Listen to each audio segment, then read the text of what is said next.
Nuestra jefa de carrera que les circuláramos, y denme un segundo, por el chat de la reunión, un cuestionario que nos piden respondan todos ustedes.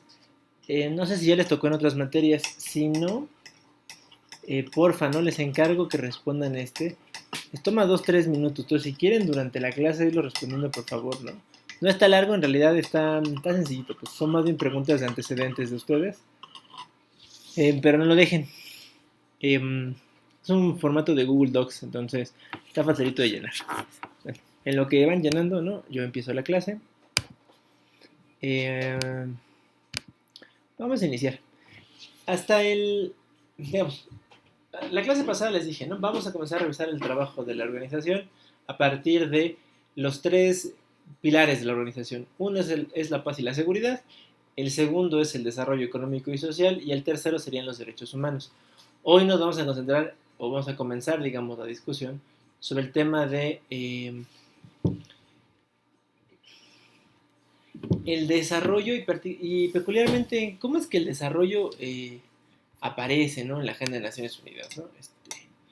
Lo que revisaremos, digamos, en esta clase y en la siguiente, ¿no? La verdad es que este tema da para muchas lecciones, pero usaremos 2 sesiones para ver todo esto que tengo aquí señalado, ¿no?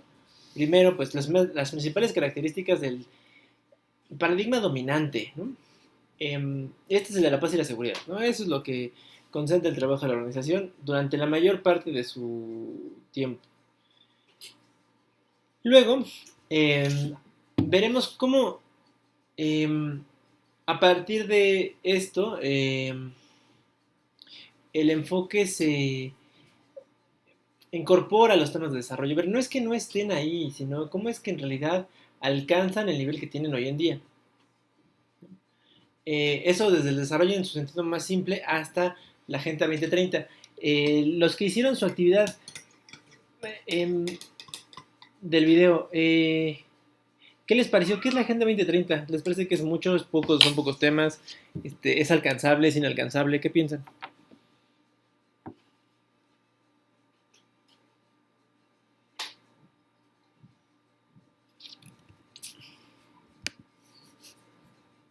Hola, hola.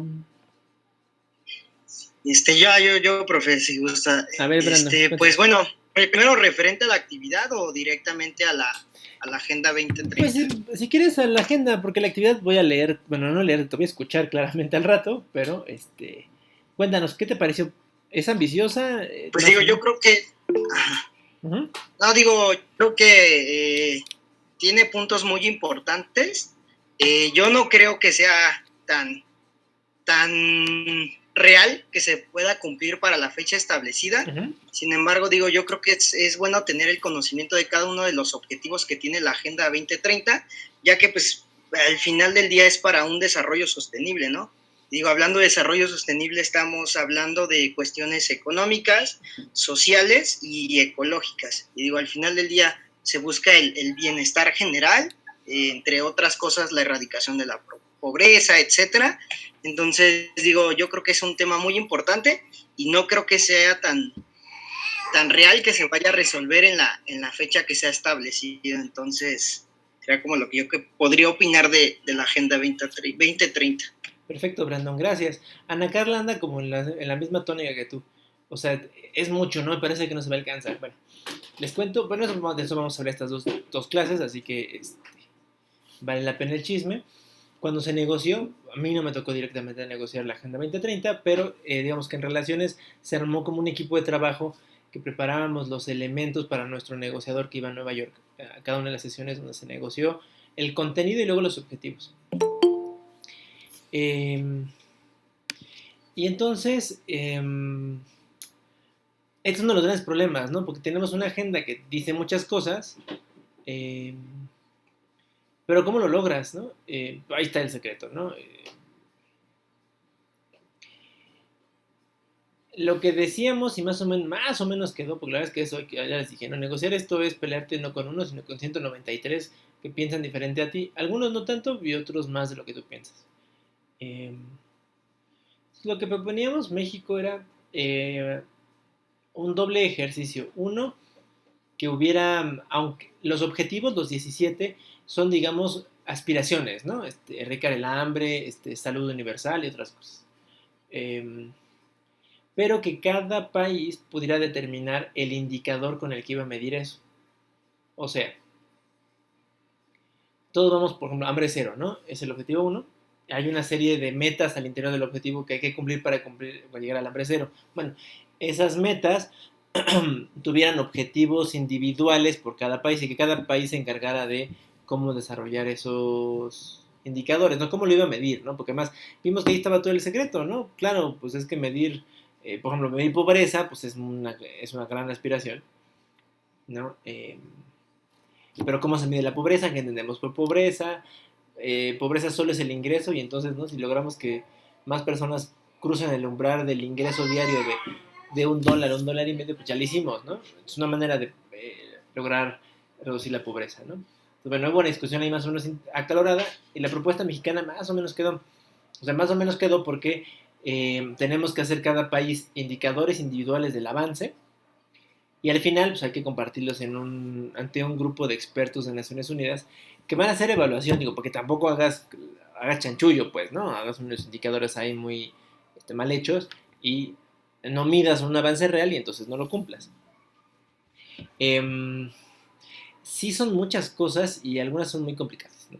Y uno de los problemas que vimos, y yo creo que ahora México es un ejemplo de eso que nos quejábamos, ¿no? Cuando negociábamos, es que este tema debería de ser un asunto que esté más allá de los gobiernos, o sea, en dos sentidos, que esté más allá de los gobiernos, o sea, porque incluye a la sociedad civil, a la academia, al sector privado, ¿no? Y participen en eso en la agenda, y también que esté más allá de los gobiernos, o sea, que estén más allá de los cambios de gobierno. La agenda, sí, no, o sea, en México pues se creó un mecanismo interinstitucional, hacia el final vamos a hablar bueno, hacia el final de la otra clase yo creo, porque no de esta, para darle seguimiento que sigue estando anclado a la presidencia de la República, eso sigue estando ahí. Lo malo es que algunas de las metas individuales ya no se ve cómo las vamos a cumplir. Una de las más claras es, la agenda incluye un objetivo para la acción climática, está pensado para respaldar los compromisos del Acuerdo de París. Se negoció más o menos al mismo tiempo. Bueno, no más o menos, se negoció al mismo tiempo.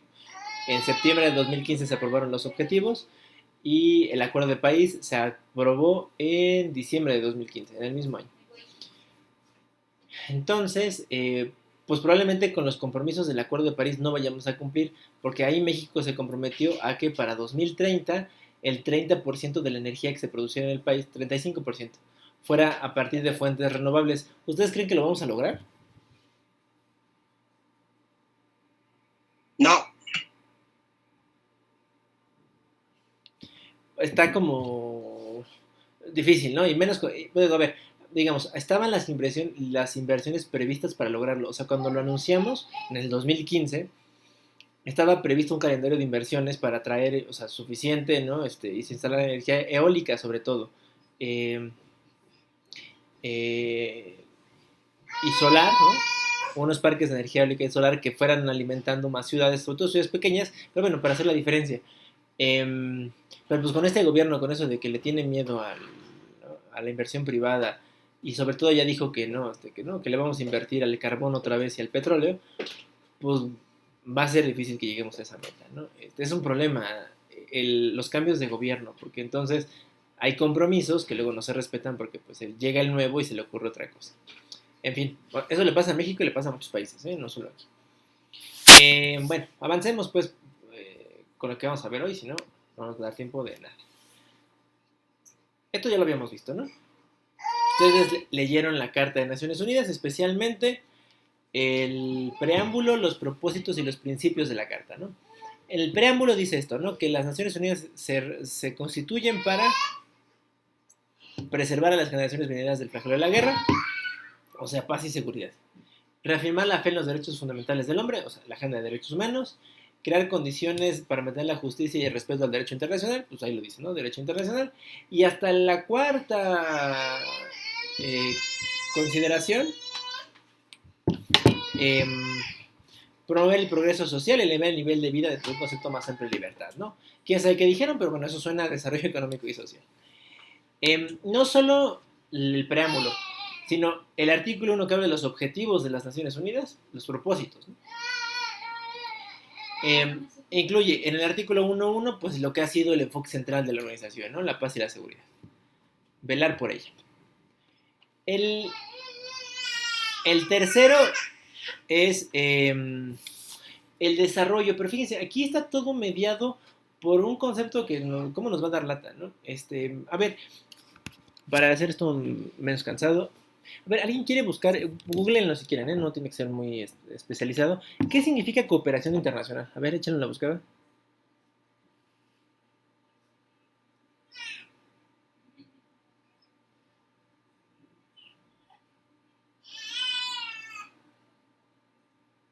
Profe, yo tengo el dato. A ver, échanos, Jocelyn, el dato. Es la ayuda voluntaria de un donante o un país de una ONG a una población de otro. Esta población puede recibir la colaboración directamente o bien a través de su estado, gobierno local o una ONG de la zona. Ok, tiene que ver con la ayuda. El concepto es medio elusivo, ¿no? Porque, ¿qué es ayuda? Bueno, ayuda puede ser muchas cosas.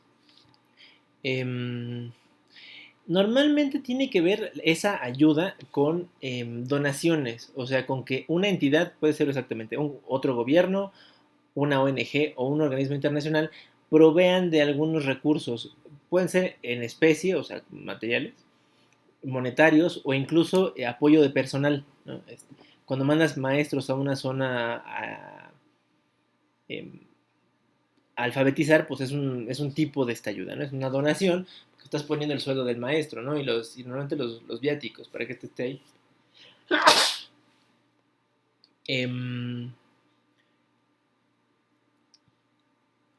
Digamos, ¿tiene sus ventajas observar el tema del desarrollo a partir de la cooperación? Sí, ¿no? Pues porque tiene que ver con buscar que los países colaboren, ¿no? Unos con otros.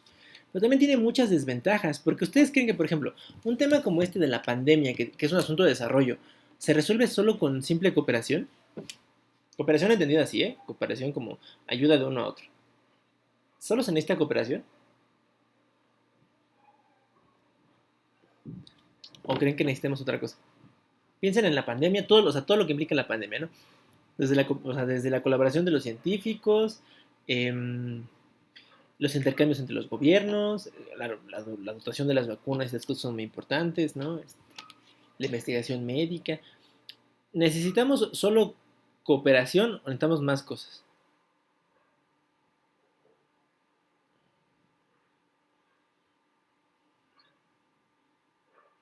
No, pues al final del día sí, bueno, se necesita de más elementos además de la cooperación, digo, porque como le estábamos hablando la clase pasada, esto ya sería más una cuestión de seguridad, de un enfoque amplio, es decir, porque afecta directamente a la población y, digo, de cierta forma al gobierno y bueno, también en cuestiones de pobreza.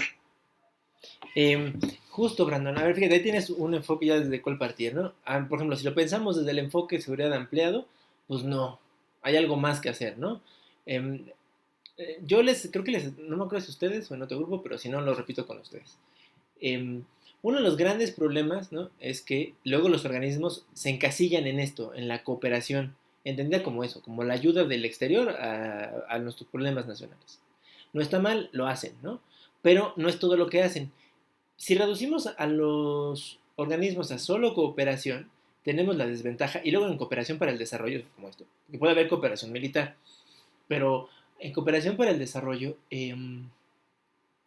nos perdemos de muchas cosas, ¿no? Lo que en español se necesitaría, ¿no? Perdonen que luego sea tan quisquilloso con el lenguaje, sería colaboración, ¿no? Necesitamos colaborar, o sea, colaborar implica, claro, va a haber un poco de ayuda pues, seguramente, ¿no? Pero más cosas, ¿no? Piensen lo que les digo de la pandemia. Si necesitamos cooperación de ayuda, pues sí, ¿no? Necesitamos que nos regalen unas vacunas de más, ¿no? Para que nos vacunen pronto a todos y podamos volver a la normalidad. Pero también damos colaboración, necesitamos que los científicos mexicanos se metan a ver cómo funcionan las vacunas para que terminen por diseñar una vacuna que efectivamente funcione entre los mexicanos, ¿no? Que se adecue a las condiciones de vida propias nuestras. Nuestros gobiernos tienen que aprender a colaborar, ¿no? Para informarse de cuando haya brotes como y no se repitan las pandemias. Las pandemias se podrían controlar mucho más fácil. Ahora me voy a acordar cómo se llama. Contagio, creo que se llama. Hay una película nigeriana que explica cómo el gobierno nigeriano le pudo poner freno a la epidemia de ébola en el país en el 2014 o 15. Y no se necesitó mucho, está muy impresionante. Porque en el primer caso que tuvieron lo aislaron en un hospital privado, aislaron a la gente, o sea, lo hicieron muy bien. Y contuvieron la emergencia, ¿no? O sea, eso hay que hacer, ¿no? Hay que comunicarse y decirle, mano, ¿no? Tengo sospechas de una enfermedad exótica y ahí puede que cruce gente, ¿no? Poner filtros, o sea, hay maneras de hacerlo, ¿no? Pero eso es colaboración más que cooperación. Se los digo sobre todo y le pongo el acento porque, por ejemplo, este asunto de la cooperación asociada al desarrollo no solo está puesto, o sea, en la carta, ¿no? Ha permeado muchas esferas de la vida. Fíjense, el programa mismo de la materia aquí en el Rosario Castellanos dice eso, que el objetivo es que ustedes aprendan a colaborar con organismos internacionales para obtener de ellos cooperación. Y bueno, háganlo, está bien, o sea, no es una mala competencia profesional, pero es limitada, porque si solo ustedes aprendieran a ver los organismos como sujetos de cooperación, se pierden de todo lo demás que hacen, ¿no? Del diálogo político, o sea, por ejemplo, con cooperación, pues no se enteran que hay enfoque ampliado de la seguridad, porque pues eso no es cooperación, ¿no? O inclusive, la Agenda 2030 se reduce a una agenda de cooperación, que no es una agenda de cooperación, ¿no? Vamos a ver eso. Bueno, avanzo porque si no, ya saben que yo me puedo quedar platicando una cosa 10 horas. Esto lo vamos a ver, digamos, por encimita porque lo revisamos la clase pasada, ¿no? Esta era la prioridad, ¿no? El Consejo de Seguridad, aquí está. Otra toma diferente a la de la vez pasada. Bueno, hay unas conclusiones que hay que rescatar de lo de la clase pasada. El enfoque de seguridad nos trajo 3 conclusiones medio complejas. Uno, una visión estatocéntrica de las relaciones internacionales. O sea, los estados, y además los estados pensados solo como gobiernos, ¿no? Ya hicimos esta discusión, son el centro de la CRI. Entonces las personas no son el centro de las relaciones internacionales, entonces las personas no importan. Las personas no importan, bueno, importan en un segundo nivel. Entonces, pues el desarrollo no es un asunto de las relaciones internacionales, no es un asunto de los países, es un asunto de las políticas nacionales.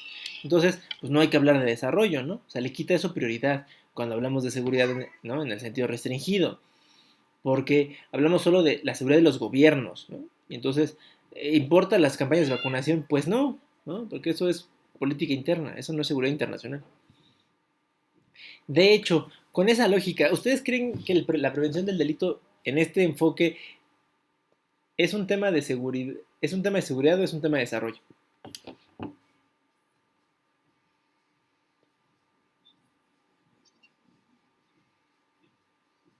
Pues como tal no sería un enfoque de seguridad porque sería enfoque restringido y bueno, al final del día la prevención del delito no pone en ningún momento, bueno, en la cuerda floja al Estado o al gobierno en turno.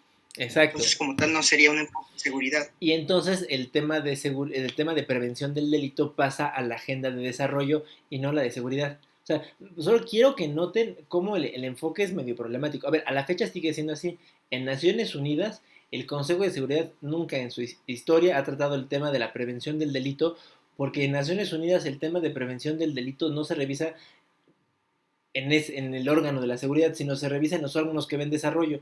Entonces, el ECOSOC, el Consejo Económico y Social, es el órgano que tiene la responsabilidad del tema y lo dialoga con la Asamblea General.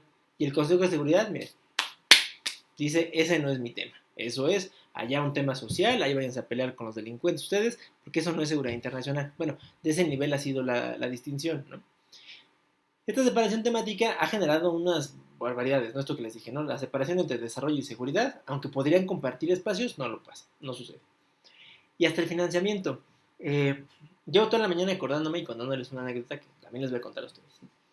Sobre cómo estas cosas, aunque sean lo mismo, o sea, lo que es seguridad iba por un lado y lo que es desarrollo iba por otro.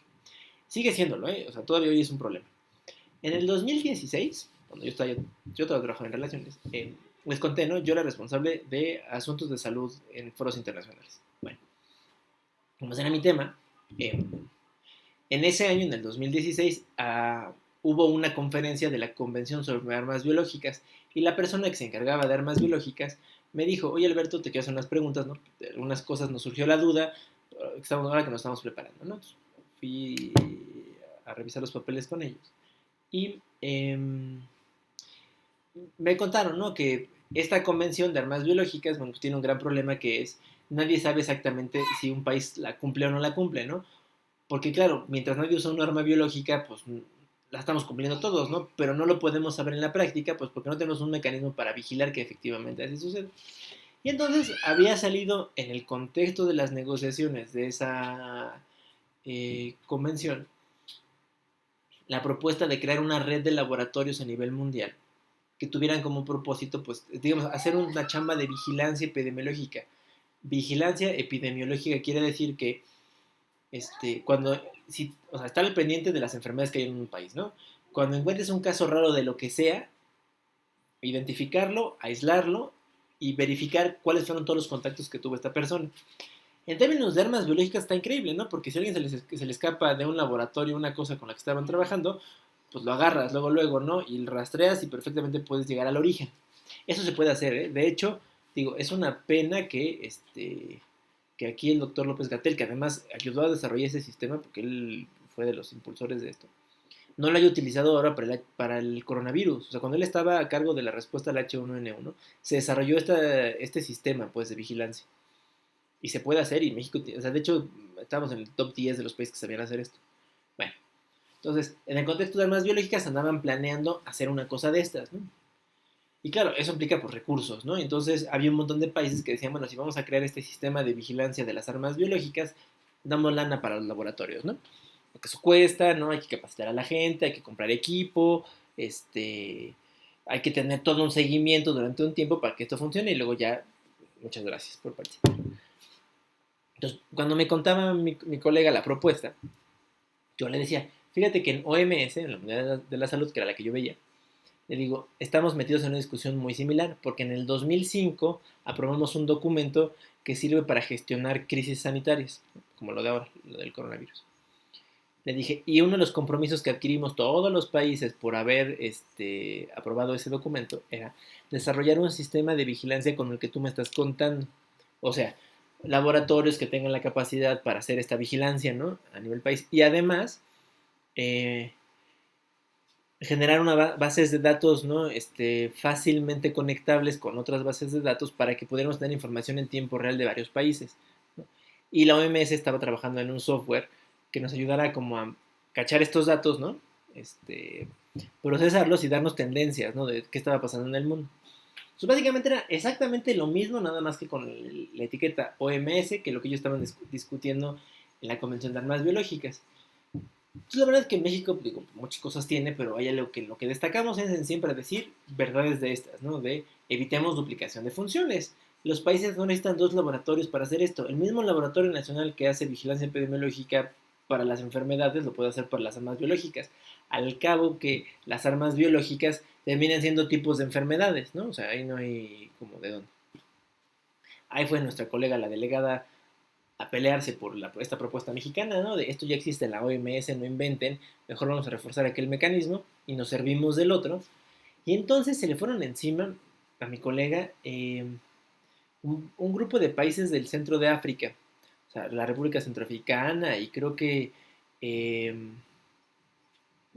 Sudán y algunos otros, varios, pues, ¿no?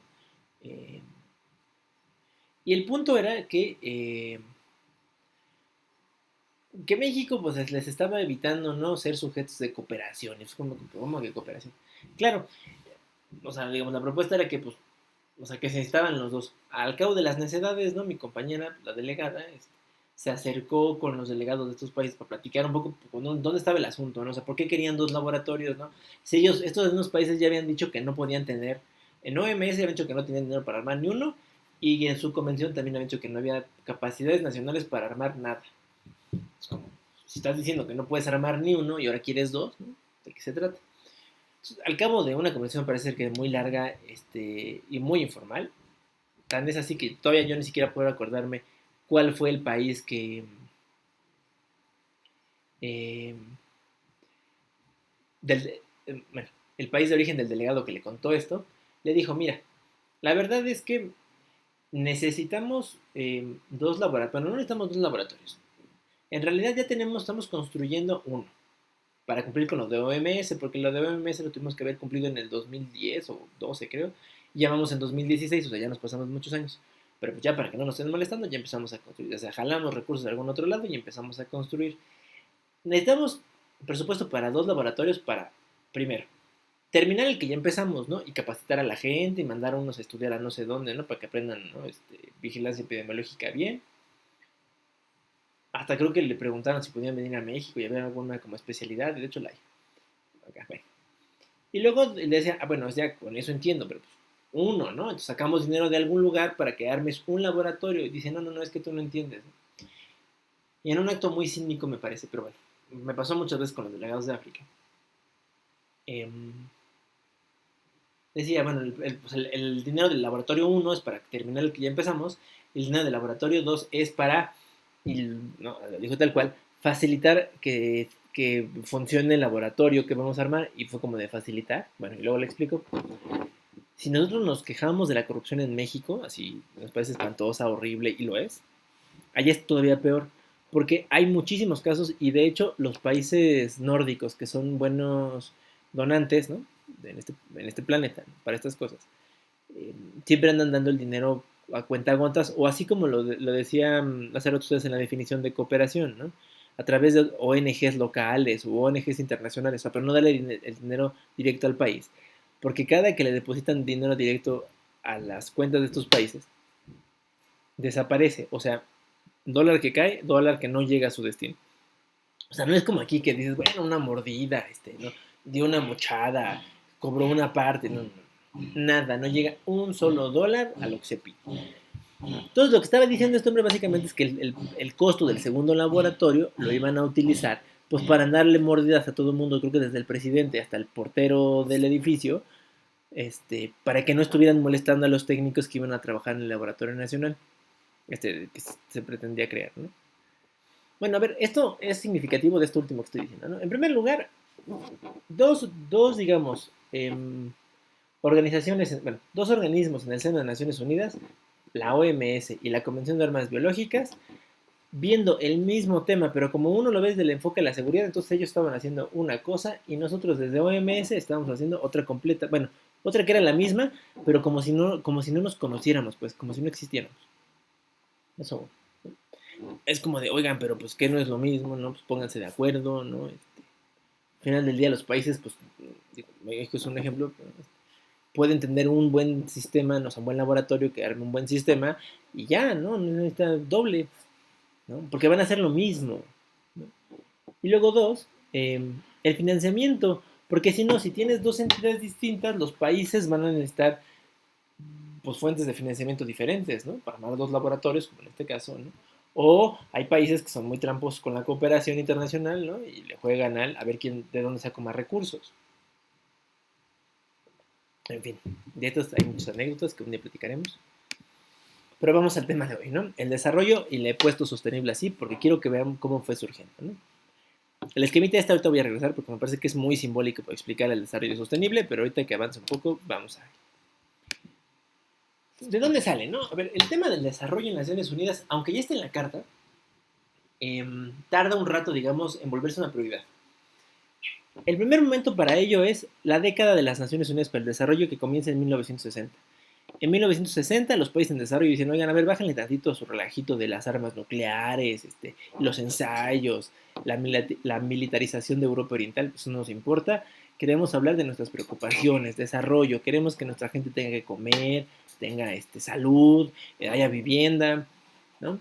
Entonces se declara la primera década de las Naciones Unidas para el Desarrollo, y esto quería decir que todas las agencias del sistema, bueno, todas excepto lo que tenga que ver con seguridad, tenían que enfocarse a esto, hablar de desarrollo. La Unión Postal Universal, hablas de desarrollo. Eres la Organización Internacional del Trabajo, te toca hablar de desarrollo, ¿no? Y así cada uno de ellos. Como resultado de esta primera década, surgió una entidad que sigue estando vigente, el Programa de las Naciones Unidas para el Desarrollo, o el PNUD. El PNUD surgió en el año 68, es esta entidad de Naciones Unidas que tiene como propósito coordinar los esfuerzos en el tema. O sea, más que una agencia nueva que haga proyectos, no lo hace, ¿no? Pero sobre todo tiene una responsabilidad primordial para coordinar los trabajos de la organización en materia de desarrollo. ¿Por qué? Porque, a ver, pensando en temas sociales, ¿cuántos organismos internacionales conocen que tienen que ver con temas sociales? A ver, échenle. ¿Cuál saben?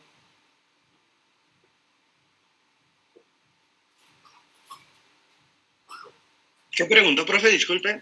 ¿Qué organismos internacionales conocen que hablan de temas de desarrollo social? De desarrollo social.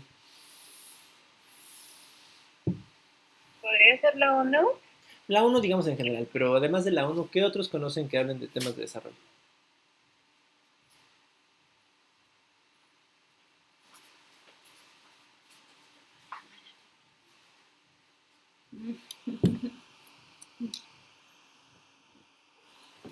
¿Podría ser el Banco Mundial? El Banco Mundial, bueno, el Banco Mundial habla de desarrollo económico, pero está bien, ¿no? Es un tema de desarrollo, ¿no?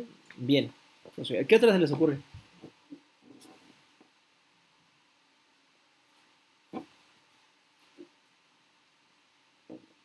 El INE.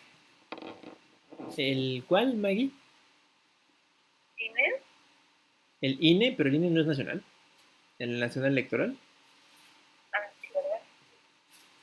Hagan trampa si quieren, abran su ABC de las Naciones Unidas y tienen una lista como de todos los organismos del sistema. Más ¿La bien, UNICEF? la UNICEF, por ejemplo, bien, Rosa. El Fondo de las Naciones Unidas para la Infancia, ¿no? Pues claro, pues digo, oigan, qué más social que la infancia? Josué, ¿ibas a decir algo? El UNICEF, ya dijimos, el Fondo Monetario, bien, Ana Carla. ¿Qué otro?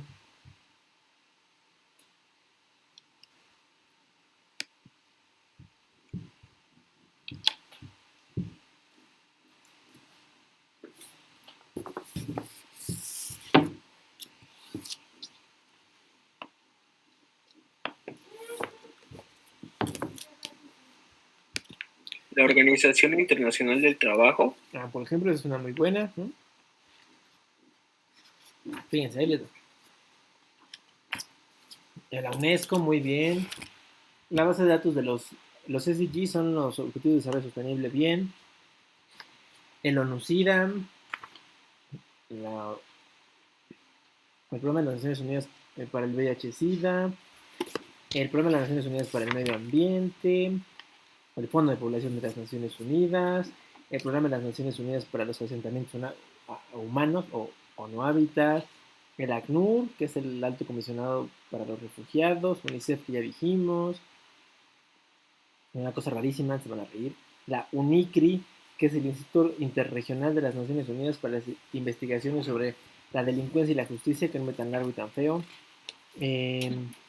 el UNITAR, que es el Instituto de las Naciones Unidas para la Capacitación Profesional, la UNODC, dicen ellos, ¿no? La ONU, la Oficina de las Naciones Unidas contra la Droga y el Delito, pero podría seguir el Programa Mundial de Alimentos, la ONU Mujeres, la FAO, la Organización Internacional del Trabajo, la Unión Internacional de Telecomunicaciones, digo, podría seguir. Bueno, estoy leyendo, les digo, ¿no? Les digo que hicieran trampa. Imprimí el librito que les mandé a ustedes. Bueno, o sea, lo que quiero que noten de este punto es que hay un montón de agencias que hablan del tema de desarrollo. Y hablan en general, pero sobre todo como de fragmentos, ¿no? Claro, la OIT habla de desarrollo, pues sí, porque son empleos, ¿no? Pues sin empleos no hay desarrollo. Pero no es lo mismo el enfoque que tiene la OIT, la del trabajo, que la UNICEF, que habla de la infancia, ¿no? O que la UNESCO, que habla de educación, ciencia y cultura. O sea, como estaba tan repartido el espectro, es que el PNUD le dieron esta chamba en especial y dijeron, a ver, PNUD, tienes un trabajo. Tienes que poner pues coordinar este trabajo, ¿no? O sea, que parece que es una sola entidad la que organiza todo esto y no que a lo mejor por un lado vaya la OIT por allá, ¿no? Hablando de empleo y luego por allá bien lejos la OMS hablando de la salud y luego la FAO de la alimentación allá lejísimos quién sabe de qué hablando, ¿no? Que haya algún tipo de coordinación es el trabajo del PNUD. A pesar de que dije que el PNUMA, el Programa de las Naciones Unidas para el Medio Ambiente, es una agencia de desarrollo, ¿no? En forma. En realidad apareció tarde, digamos, ¿no? Bueno, tarde en el sentido del PNUD ya se surgió en el 68, ¿no? Y ya es bastante tarde. Bueno. En el año 72, 1972, se reunieron en Estocolmo un grupo de países, ¿no? Para una conferencia de las Naciones Unidas con un nombre bastante peculiar. La Conferencia de las Naciones Unidas para el Medio Ambiente Humano. ¿A qué les suena eso? ¿De qué van a hablar? Del medio ambiente humano.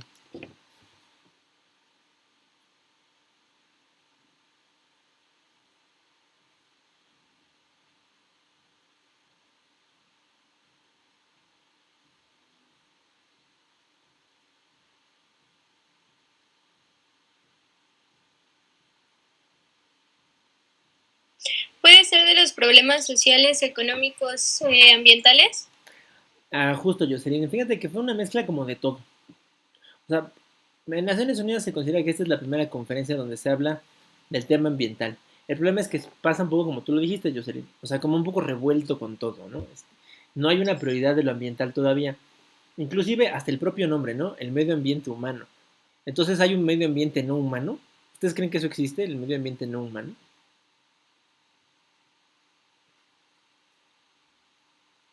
Los que estén a favor que levanten su dedito.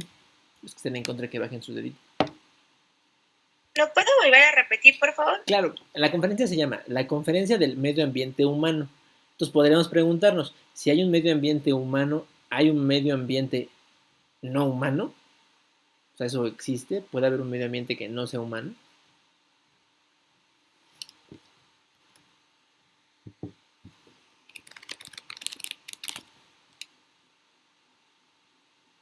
No se compliquen, en realidad no, pues el medio ambiente es uno y el mismo, ¿no? Haya humanos o no haya humanos, de todos modos el ambiente sigue siendo el ambiente, ¿no? Bueno, a ver, pero este es un problema de esta conferencia. Las discusiones se hicieron pensando en que lo humano, ¿no? O sea, las personas estamos en el centro y el medio ambiente es lo que está alrededor. Y ha habido un cambio de enfoque. Hoy en día cuando hablamos del tema ambiental lo vemos al revés. Eh, los humanos somos los que estamos alrededor del ambiente, ¿no? El ambiente es todo lo que nos... O sea, no solo es todo lo que nos rodea en el sentido de que ¿no? Es algo externo a nosotros, sino nosotros somos lo que nos pegamos al medio ambiente, ¿no? Porque nosotros, o sea, el medio ambiente puede funcionar sin humanos, pero los humanos no pueden funcionar sin el ambiente, ¿no? Ahí radica la diferencia.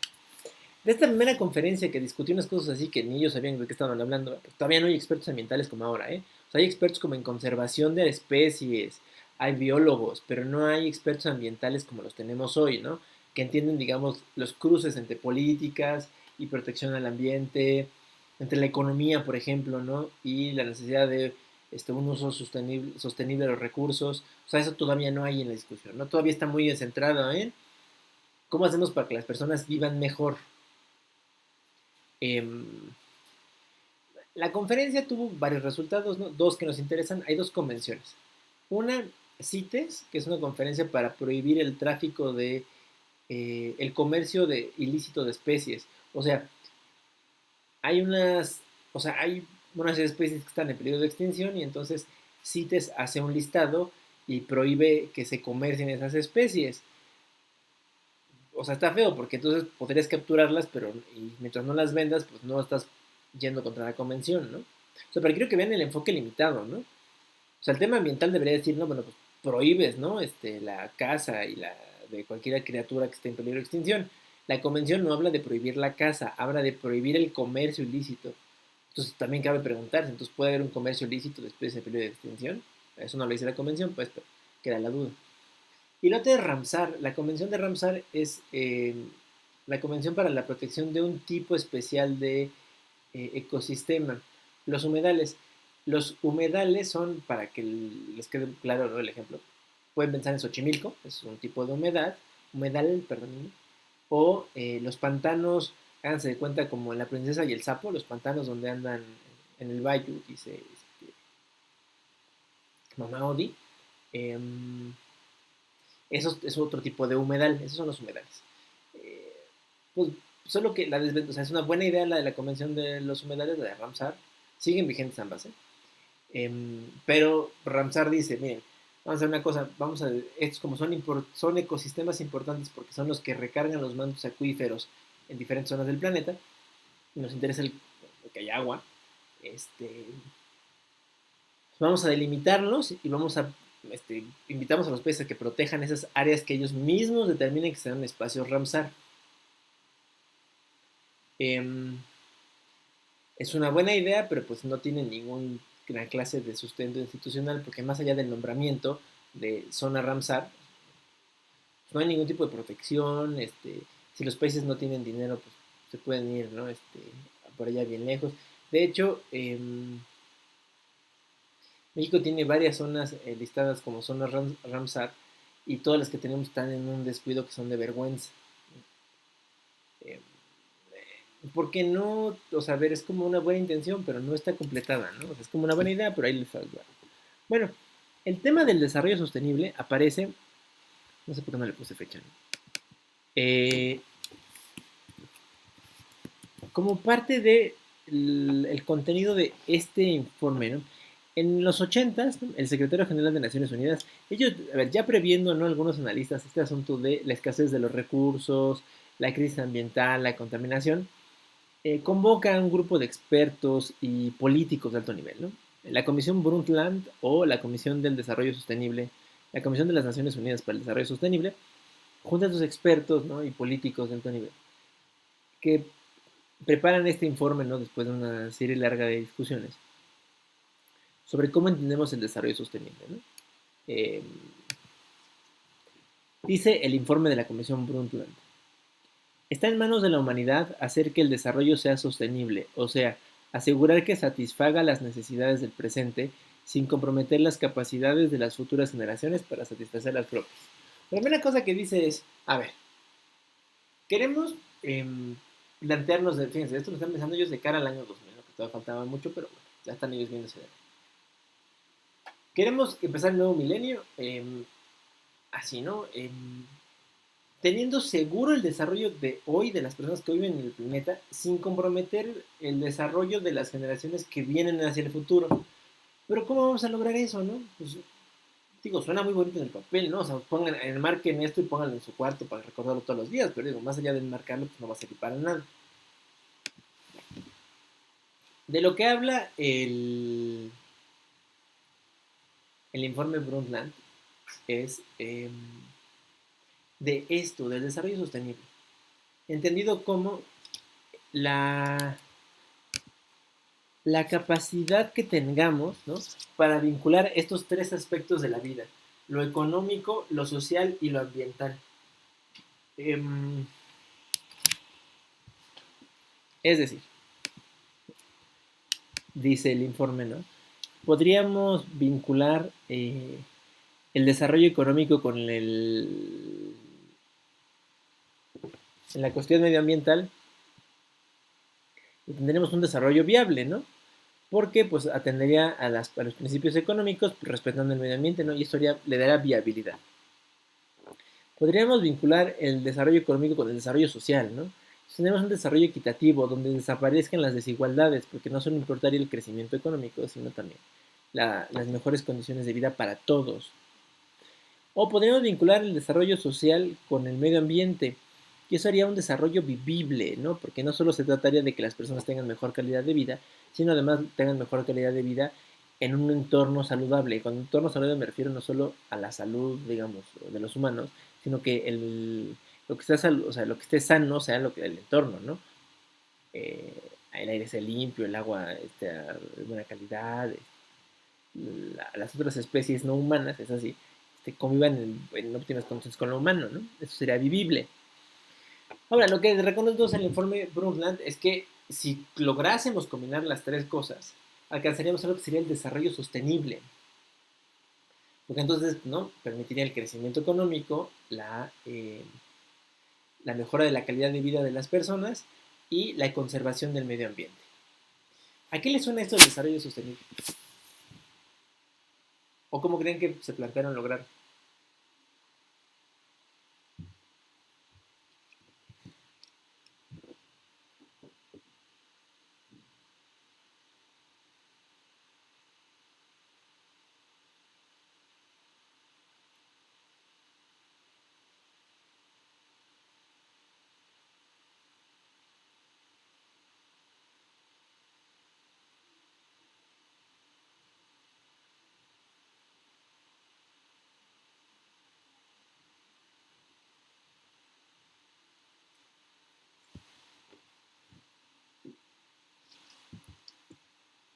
¿Cómo alcanzarían el desarrollo sostenible? O sea, cumpliendo las tres. ¿Se les ocurre alguna forma? ¿Creen que se puede hacer? ¿Quién sabe?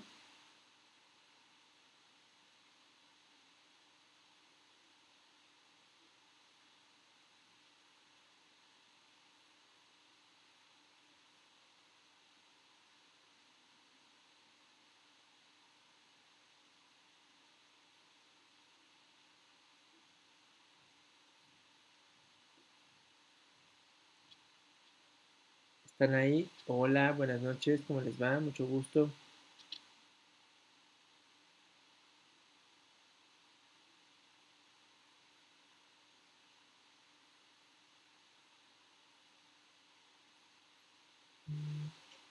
Yo digo que sí se podría lograr, pero tendría que haber una conciencia social, ¿no?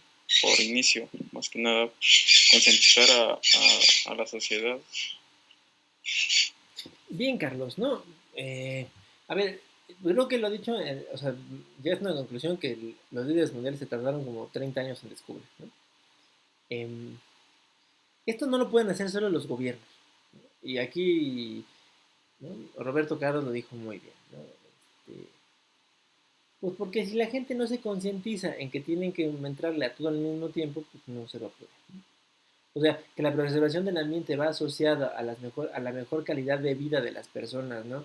Y al el crecimiento económico y la formación de empleos. O sea, si no logramos entender que todo va pegado, pues entonces no vamos a entender cómo salir del atolladero, ¿no? El que sea. Em, Desafortunadamente, ¿no? Aunque eran unas lumbreras las personas que trabajaron en la Comisión Brundtland ahí en los 80s, no tenían la perspicacia de Carlos. Y en realidad lo que hicieron fue, más bien presentar una serie de recomendaciones, ¿no? Que tenía que ver más con los gobiernos, ¿no?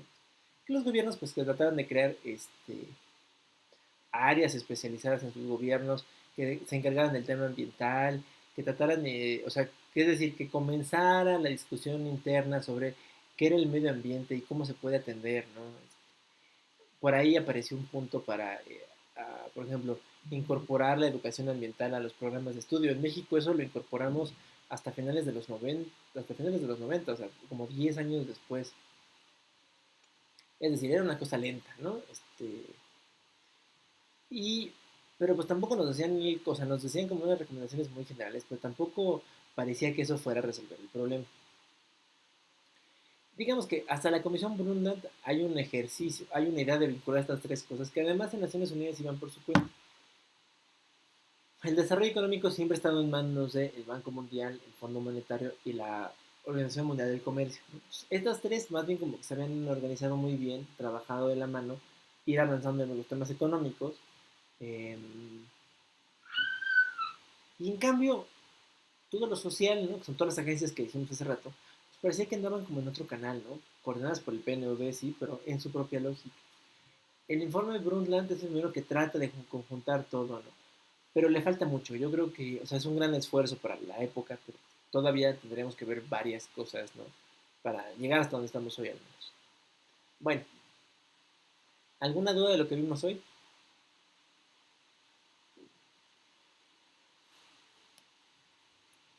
No, profesor, gracias. Ninguna. Bueno, si no hubiera ninguna otra, nos vemos el lunes. Al rato veo sus videos para ver cómo les fue. Cuídense. Hasta luego. Gracias, hasta luego. Nos vemos. Hasta luego. Bye. Igualmente, profesor.